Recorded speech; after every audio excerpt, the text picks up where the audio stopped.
बहुत धन्यवाद शोभा जी।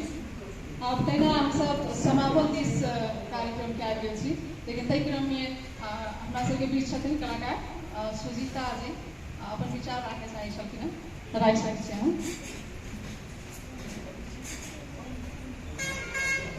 यहाँ उपस्थित सर्वोदय में हमार नमस्ते नमस्कार।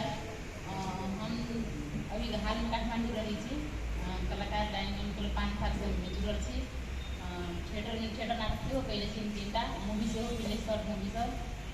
एक बहुत बड़ा दुखी लागल कि हाल में हम सब घरे माटी गते नाटक में सब घटिया बना गीता, लेकिन नाटक काठमांडू में हम सब कह लेली, लेकिन नाटक यहाँ जनकपुर में लागे के बाद भेल छलै, फेस्टिवल में सेट भेल छलै, लेकिन मिलाप हमरा सब मतलब थिएटर नहीं हुआ के कारण से हम सब नाटक लेके नहीं जा सकते।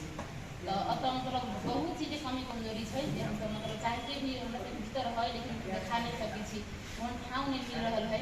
हम इतने आग्रह करब संस्था से कलाकार सबके लागी